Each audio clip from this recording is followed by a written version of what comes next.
The Christmas Train, A True Story by Thomas S. Monson, illustrated by Dan Burr.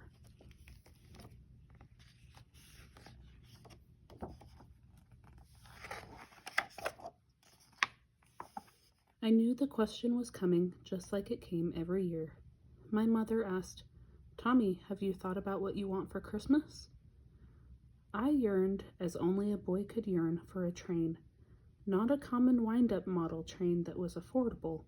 Rather, I wanted one that operated through the miracle of electricity. I looked at my mother and replied, "I am hoping for an electric train."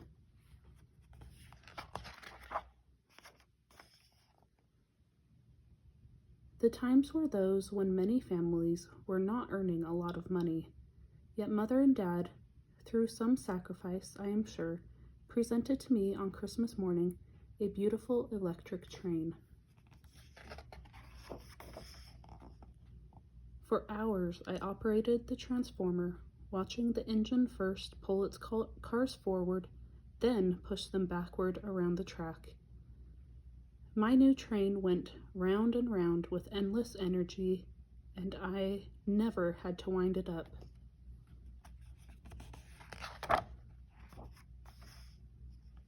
Mother entered the living room and said to me that she had purchased a wind-up train for Mrs. Hanson's son Mark, who lived down the street.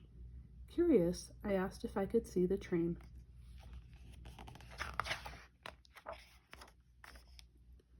The engine was short and blocky, not long and sleek like the nicer model that I had received.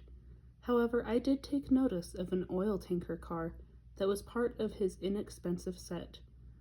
My train had no such car, and I began to feel pangs of envy.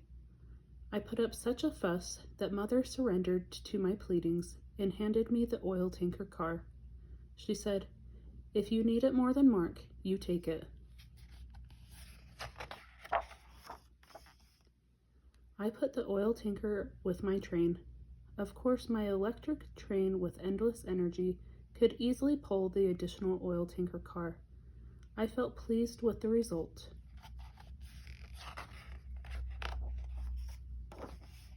Soon afterward, Mother invited me to accompany her to the Hanson home. We gathered Mark's remaining cars in his wind-up engine and walked to his home down a nearby lane. I'll never forget the look on Mark's face when he received his train. Mark was a year or two older than I. He had never anticipated such a gift and was thrilled beyond words.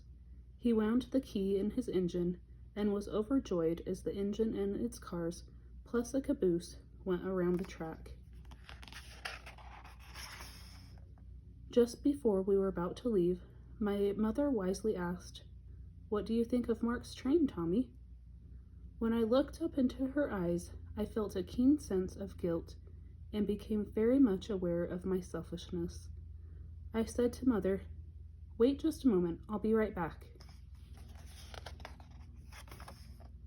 As swiftly as my legs could carry me, I ran to our home. I sprang up the porch steps and burst through our front door. I picked up the oil tanker car plus an additional car from my train set, flew down my porch steps, and ran back down the lane to the Hanson home.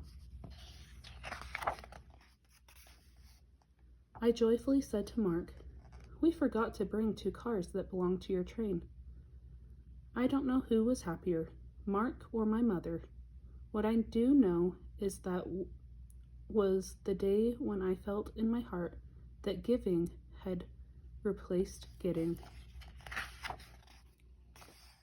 Mark coupled the 2 extra cars to his set and placed them on his track. "Do you want to stay and watch with me?" he asked excitedly. I looked back at my mother, who of course nodded her approval. I couldn't help but smile and say, "Sure." I watched the wind-up engine make its labored way around the track and saw Mark's face beaming.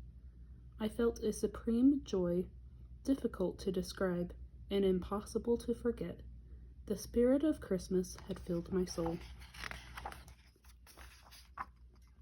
Jesus said unto him, Thou shalt love the Lord thy God with all thy heart, and with all thy soul, and with all thy mind. This is the first and great commandment, and the second is like unto it, Thou shalt love thy neighbor as thyself. Matthew chapter 22, verse 37 through 39. The end.